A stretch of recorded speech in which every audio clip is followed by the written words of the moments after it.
That's the presentation format. I don't know if you can get him into the full screen.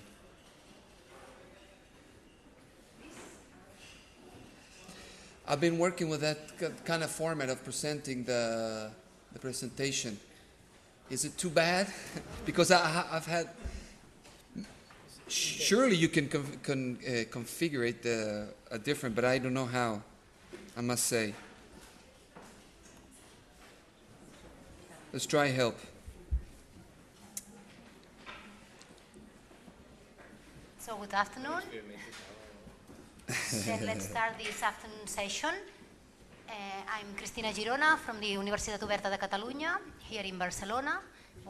Welcome you all to our city. I'm the chair of the session, and I'll introduce you the speakers for this afternoon. First to speak is Werner Westermann from the NGO, from a non-profit organization called Educalibre. The organization works to foster the use of open software in the educational community. That's right? Yes. The second will be Bautat Evans from the Free Knowledge Institute, a non-profit organization also working to foster the free exchange of knowledge in all areas of society. And the third speaker, I hope it arrives soon. He's not here yet. He's Diego Leal from the EAFIT University. Been problems to arrive on time, so let's start and then just see if he appears, right? So every speaker will have about 20 minutes to present, and then we will have 5 minutes for questions, and then one after the other, right? So the floor is yours.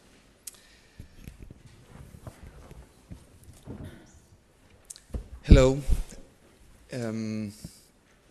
English is not my natural language. I come from Chile, although my name might suggest German background, and that's right. But I am 95% Latin American, and please, it will be hard to explain some things in English. So if you just stop me right on the top when something just doesn't get right. I also some kind of apologies around the presentation. This is the open office way to present, and well, I'm here to talk about how to sugarize teachers. Sugar shouldn't be something that we should promote in schools. Sugar is one of the factors that explains a lot of problems in schools, like obesity in the children. So, but this is other kind of sugar. This is an educational sugar we want to spread out in our schools. So,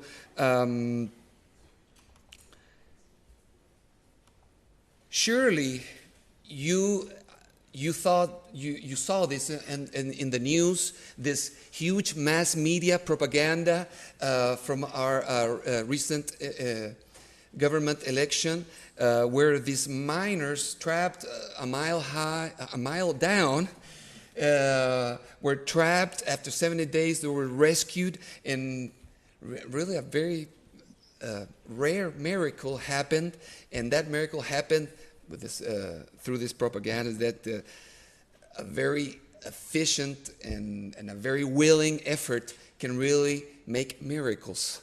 So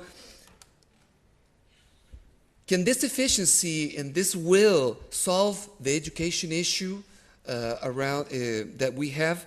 And more than an education issue, we should be talking about a Chilean educational tragedy. Of course, when you get things to the extreme, really, what we're trying to do is not to morally decline, but to really get the full understanding of the picture. And here are just a few facts. There's a lot of more data around this educational tragedy, but some facts that can really illustrate what we're talking about. 80% of the learners come out of school and do not understand what they read. And that is very coherent with some studies that have gone on, because Chile, as you know, as you might know, just entered the OECD group. So from last year, wow, we're a developing country. So there's been a lot of studies around the work labor population, and our literacy abilities are very, very poor. Just a few facts. 80% of the women in the labor age do not know how to follow instructions to make a bottle for babies. How do you say the baby bottle? 80% of the labor force do not understand a publicity a product description. So we're in front of real problems around risk.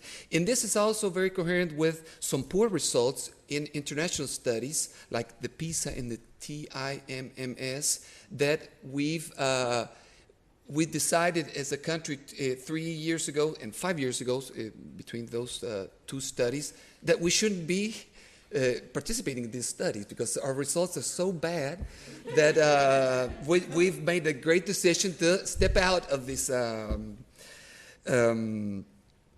So, who is to blame in this Chilean education tragedy?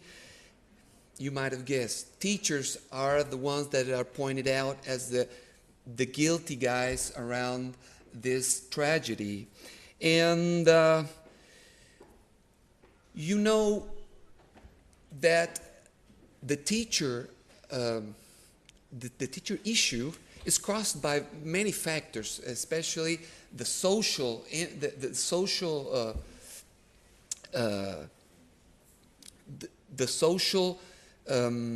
esteem that the society has with teachers has come down in the last 30 years, very low, and it's caused by a lot of factors. But in the classroom, there's some things that effectively say that teachers are in a very poor stage.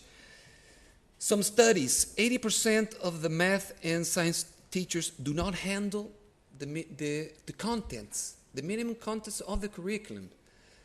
So if you do not handle the contents, more or less you will not be able to teach those contents. And there's a big issue around what surely teachers should have as professional, like the know-how around methodological and didactical practice. We're in a very big slump, especially around metacognition. As you know, metacognition is one of the biggest things that teachers should promote on their students, so they can be aware of their learning process in learning. And many people say, "Hey, no, what we have to do as a public policy is just get the old teachers out and just bring new teachers." And is that the answer? The answer is no. A recent study last year showed very clearly that when young teachers are stressed in a classroom and they have to face 40 kids in a classroom, although they had a very constructivism theory formation, they do what they received as an education. Okay? So new teachers are not the answer either. Because when they're stressed and when they're pressured, when they're constrained on a classroom, what they do is what the ways that they learned. So that's also not the answer. Well, Chile, after 20 years, the government is handed to the right-wing coalition, and there were many hopes to really get this education issue and just make a big jump and leap. And there's been a lot of promotion around initial teacher formation. They're given full scholarship to so educational faculties can get the good students to be teachers. But this is fading away rapidly because reconstruction after the earthquake has been the big argument to bring drastic budget cuts to, for example, and this is not the only big budget cut because the primary education is suffering these cuts. Also, the technical professional formations all have a very big cut. But for us and for me, Enlaces, which is the ICT school program, a very successful one, which has brought one of the biggest, one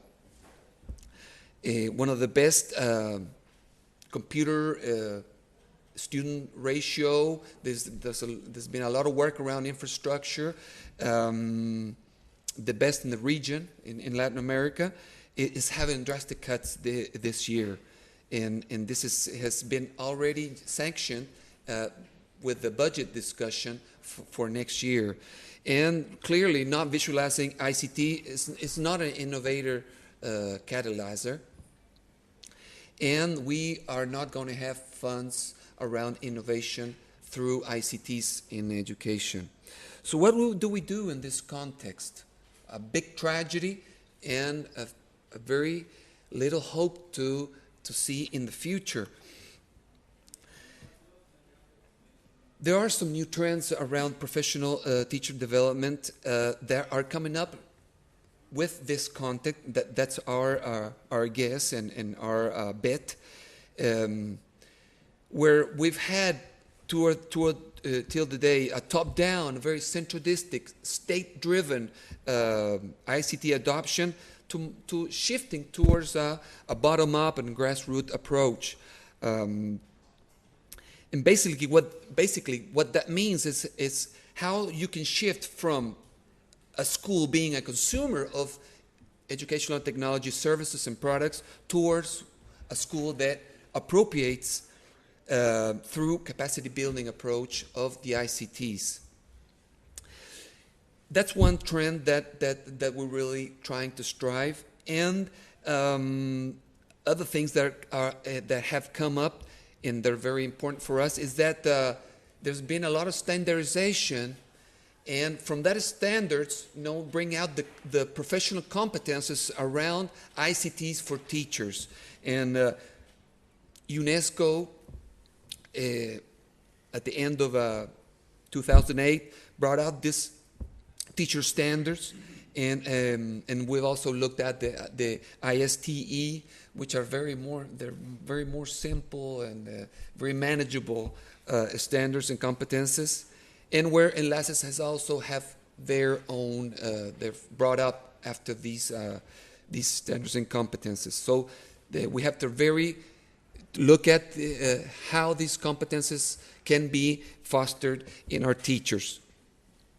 And this has to be around the context of something that's really been pushing in the last years in Chile, is that the teachers are going to be assessed in the classroom, and you are going to be trialed on what you do in your classroom, and that will have a big impact on wages and in work offerings. So, what does ICT have to do with this new trends of professional teacher development? We believe strongly that ICTs can be a vehicle to promote innovation, new ways of learning, and around quality issues. Not always innovation of learning has been with the hand of quality. And this is something that we're trying to build the bridge upon, because many of the quality issues are around measurement that that mostly don't have to do or don't have to deal with innovation trends in education, like student-centered learning and that kind of stuff. So, but we're trying to build a bridge upon that. We need to seek the teacher as a prosumer. You know, this is teachers have this kind of a cartoon as a very deep guy that kind of isolated from society and doesn't work with his peers, and we need to break that and see the teacher as a prosumer, a guy who can create content, he can be a participant in our society. And what kind of ICTs do we need? Our guess is that we don't need the plug-and-play resources. You know, this kind of just bring these computers into the classroom and just press a button and magic happens. We need some kind of resources that can have this read and write spirit where you can promote use, remixing, and the creation of resources. And this is not an issue of today, but an issue for many years, because what studies around textbooks can tell us is that textbooks are very subutilized, and they're not used because they are not flexible. You cannot change the sequence of the contents in a textbook. You cannot change the content. You cannot update the content. So we need this read and write. I'm going to have to go a bit faster. But just getting into ICTs, there's also been a very important shift. After 20 years of big investments on technology, we cannot say we're making an impact on learning. And we think that mostly that comes because we're conceiving the ICTs as tools for learning enhancement, and really we don't have any way to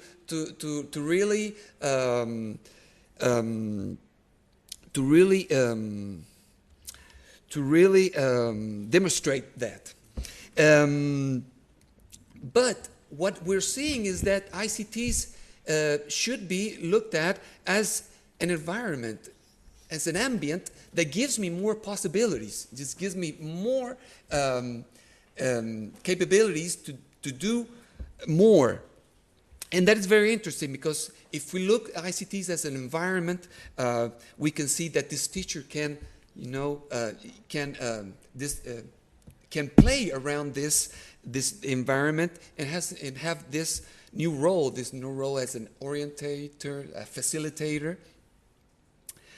And I think that environment also fosters one thing that's very key around professional teacher development, which is this approach in the classroom that has reflection and practice. It has both the theoretical and the practical scope that needs to be, and that feeds up the learning by doing approach.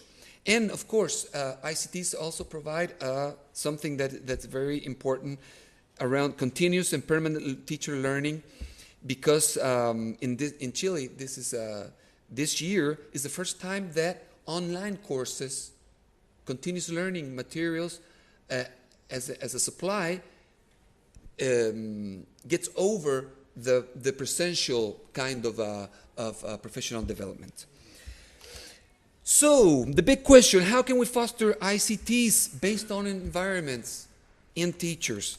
I'd like to, we are working around Sugar, the OLPC interface that has a very long track back, and it has to deal with these guys. Jean Piaget is the biggest theory investigator of the 20th century, and Seymour Papert, I don't have colonial accent, so Seymour Papert worked with Jean Piaget in Switzerland, and After that, Seymour Papert moves on to Boston in MIT and builds his constructionism theory. And I'm not going to say much around constructionism, but it's a very step forward around the constructivism paradigm.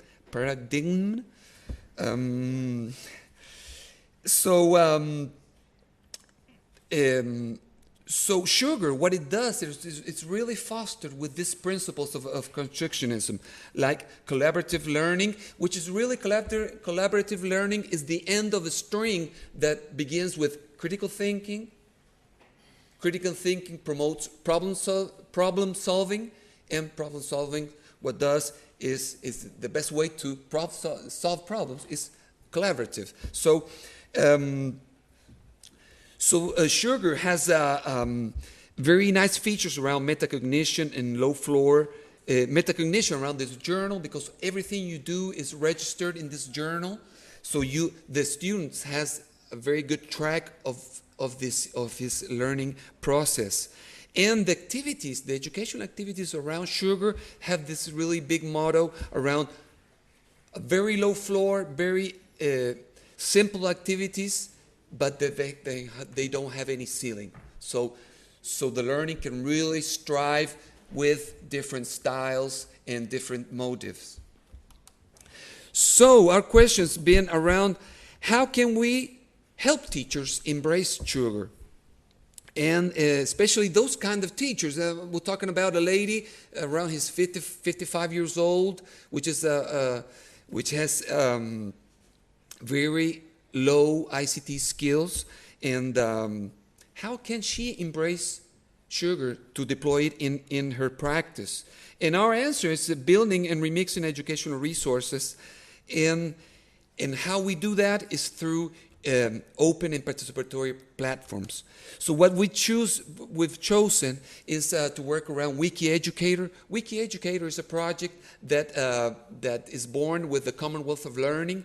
Today is run by the OER Foundation. It's sited in New Zealand, and we're very fond of that project because it's teacher-centered, and not only teacher-centered, but it strives to get creative teachers to build content. And why WikiEducator? Because first of all, it's a wiki, and we like this text-based relation with ICTs, where they can really know the source code that's behind the magic around technology. Teachers think that technology is something that you can push a button and magic happens around that. So we try to strive that text-based relation with ICTs. But surely there are going to be a lot of teachers that don't like text-based way of working around it. But one of the main features of WikiEducator is you can shift rapidly to a HTML editor, so you can deal with some like templates in wikis that also work with text. You can work templates to create very rapidly content with this HTML editor.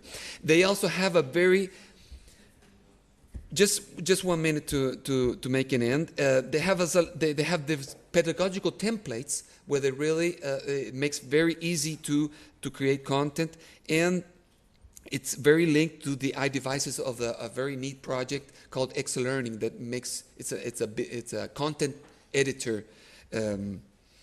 Well, there's been a lot of training around this WikiEducator through the Learning for Content initiative. There's been more than 5,000 teachers that have been trained by this, and we're fostering to translate and has a lot of interesting tools like a book collection for printing, a collaborative video. With Khan Academy, you can really see how learning is being transformed by video. So you can create a collaborative video through WikiEducator, and the Open Office Converter. Most teachers build the resources around word processing and spreadsheets and presentations. So how can they really get these files to the wiki with this Open Office Converter that can really... I would love to show you sugar and how it works, but maybe you can have a very good time trying sugar with the OLPC. So in respect of the following it, really thank your attention in this rapid dissertation. Thank you.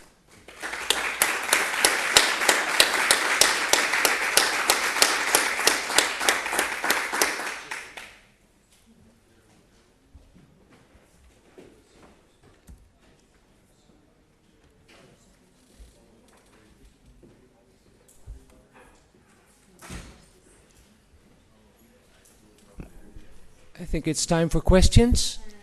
Is there people with questions? Few time, but is there any question? Yeah. Okay.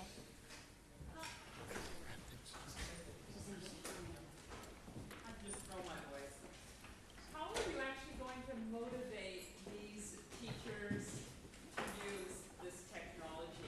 You mentioned before that the teachers were going to get assessed. Were you talking about more senior teachers as well as new teachers? Of course, more than 60% of our teachers in Chile have more than 50 years of age. And that's something that we need to take care of. That's the content that we're dealing with. So that's the big thing. So how are you going to motivate them? Oh, we don't have we don't like this magical recipe approach. To say, hey, look at this technology. This is great. No, what we try to do is foster their motivations. Teachers have to create content. They have to create content always. And mostly what they do is not create content, but they're always reusing content. Some of them built it 20 years ago, and they're constantly tailoring it for their specific needs. So we don't try to. First of all, we try to jump on their motives and motivation, and try to push this and see how technology can help and support their motivation. That's the first issue. And the second one is that the students, and especially little kids that work with sugar, because we're working around third graders. Why third graders? There's a lot of, because third graders, it's an age, 8, 9 years old, where kids are starting to find their special interest, and they get the special motivations. All you mothers and fathers, you know that 8 and 9 years old, there's a moment that it just makes click on children, and we're trying to get that click, foster with technology, and because in fourth grade they have this national measurement test, so we're trying to see how the impact's going. But what I want to say is that students can really motivate teachers. And if you can get teachers, students motivated with sugar, which is a almost natural thing, they just love sugar because of its simplicity and this playground type of activities. So, and really with this teacher, especially with this teacher, has been really students that have motivated to learn and to really grab on this. We spent about 2 months with this teacher, trying to train her, and we could feel things were not happening. And after that first month, we went on the classroom and worked with the students, and that really made the difference. And seeing the students work out and seeing that their kids were very motivated, that also motivated her to embrace this technology. And now she's doing classes by herself. We don't have to be there to support. And I think those are big issues that can really help to.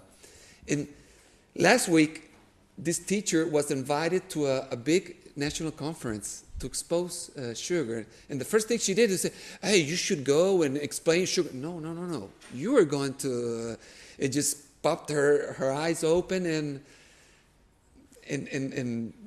I think that we really made a difference around what. So external from the school issues are also important to motivate teachers. So those 3 strengths can really help you.